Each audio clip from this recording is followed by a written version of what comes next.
Hello, this is Richard Harvey and welcome to walkthrough video number 3 for Sångara, the collection of Southeast Asian instruments I created with orchestral tools. So, with this last walkthrough, we'll take a look into the stringed instruments. This folder includes our zithers and dulcimers, the bowed stringed instruments, and the plucked strings. To start off, let's listen to the Javanese kecapi indung zither.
This instrument is played by the Sunda people and originates from Indonesia.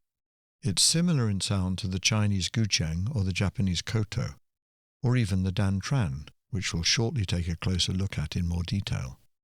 The kecapi indung zither is a larger instrument which usually carries the bass line in the traditional ensemble form that is called tembang sunda or kecapi suling.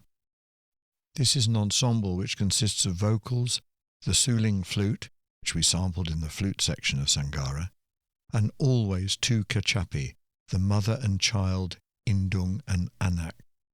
The kecapi anak zither is a little smaller than the kecapi indung. It fills out the accompaniment with improvised decoration above the lower tones of the indung instrument in the tembang sunda or kecapi suling ensembles. The combination of these two zithers working together in the traditional way is quite mesmerizing. It's a formal tradition that unites nearly all Southeast Asian instrumental music. The lower the pitch of the instrument, the slower it plays, and vice versa. So the ensemble sound is a bit like a tree of life, with a big trunk, but with lots of delicate branches and shoots up above. These instruments give us a great example of that musical tradition. Speaking of which, let's listen to that one.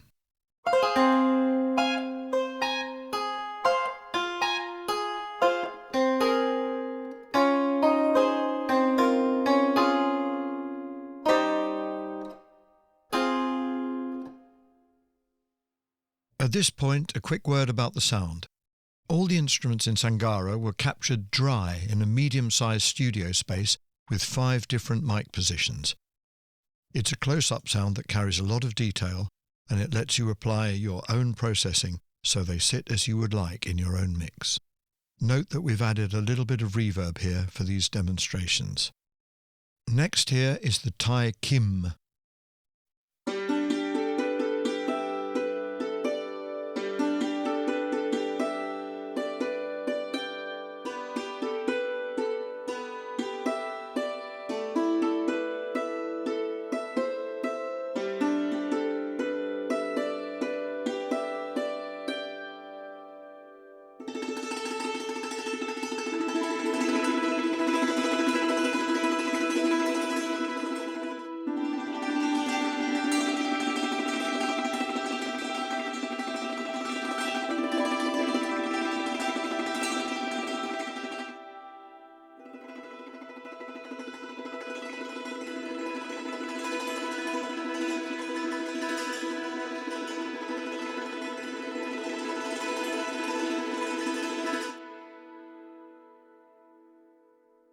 The kim, as it is also called, is a hammered dulcimer-like instrument which was introduced to Thailand from China and then evolved in a different direction. It's played with two flexible bamboo mallets with some soft leather wrapped around the tip. This creates a lovely soft yet full tone. It sounds a bit similar to the Chinese yangqin, but with a smaller range and a more resonant timbre. The fourth instrument in this subfolder is the already mentioned dan tran. It's very similar in build to a small Chinese gucheng, but unlike the latter, it has steel, not silk strings, but has the same movable bridges on a curved wooden soundboard. Also, like the gucheng, the performer can bend the notes and create a very controlled vibrato using the length of string that's on the other side of the bridge. The instrument is traditionally used in an ensemble or to accompany a vocal performance. Here's how it sounds.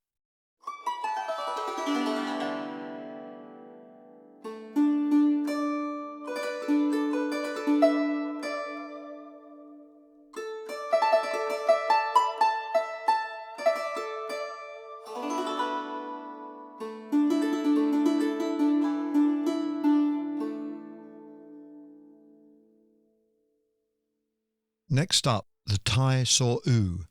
This is the first of the two bowed stringed instruments in this collection, both of which belong to the saw family. The saw-oo has two strings and is played with a bow that passes in between those two strings, as the player is sitting with the instrument resting on his or her lap. It looks rather like a Chinese erhu. Note that the hu and the oo mean the same thing, a bowed zither, essentially. Its resonator box is made from a coconut shell covered by snake or goat skin. We recorded several different transitions for this instrument. It sounds particularly lovely, playing a very soft and expressive melody, almost a vocal sound.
The saw samsai is very similar to the saw-oo, but its name means that it has 3 strings instead of 2 and a bow that is separate from the instrument.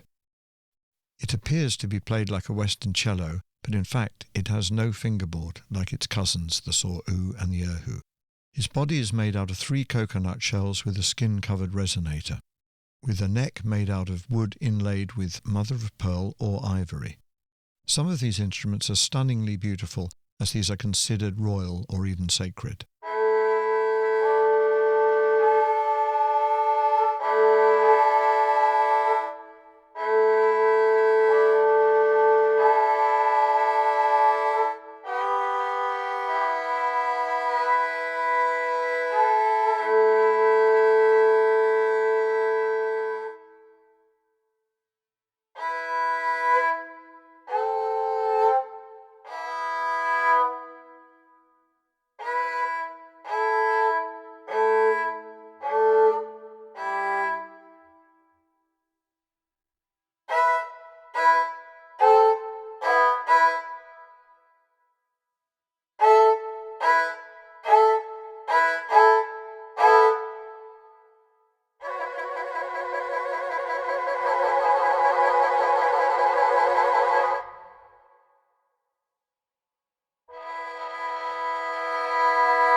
Now let's hear the Burmese Sångara.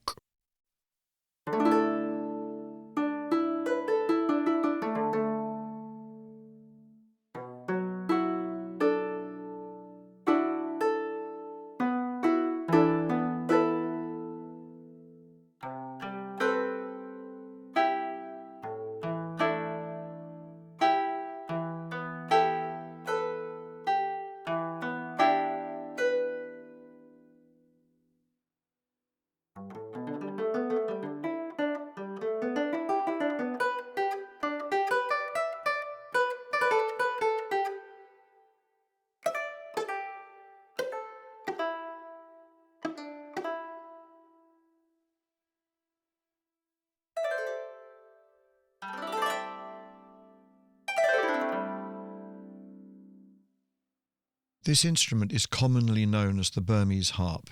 It's an arched horizontal harp. It goes up like a rainbow in front of the player. The Burmese harp is made out of wood with wound strings, traditionally silk, but now often using fishing line. It is more or less the national instrument of Burma, also known now as Myanmar. And there are players who possess quite incredible skill as their fingers dance over this beautiful instrument. All right, moving on. The dan nguyet is a Vietnamese moon lute type instrument, traditionally with two wound silk strings, which are now commonly made from nylon.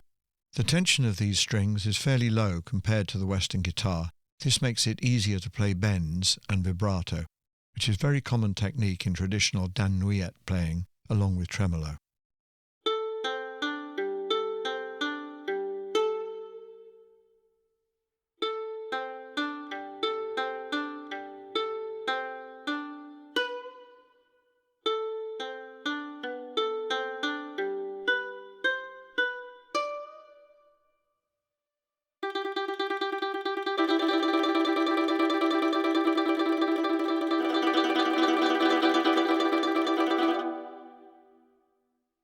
The next instrument in this subfolder is the Thai pin. It's a lute-type instrument from eastern Thailand, but also common in Pratet Lao. It has 3 strings and is played with a pick, much like a Western guitar or banjo would be played.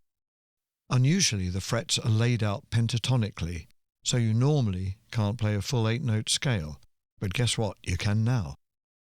It's quite a loud instrument, used to accompany folk dances and narrative folk songs, much loved by the Isan and Lao peoples. Here's how it sounds.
Lastly, but not least, there's the jaquet, a fretted floor zither with 3 strings and a body made out of wood with frets capped with bone or ivory. Its name hints at crocodile, as that is how the instrument looks. Some are carved intricately to look very much like crocodiles, and is thought to have been an import from India, or at least be in some way related to the sitar, as it has the same sloping bridge which induces that distinctive buzzing sustained sound. It's played with a very large tapered plectrum while the musician frets the notes with their left hand.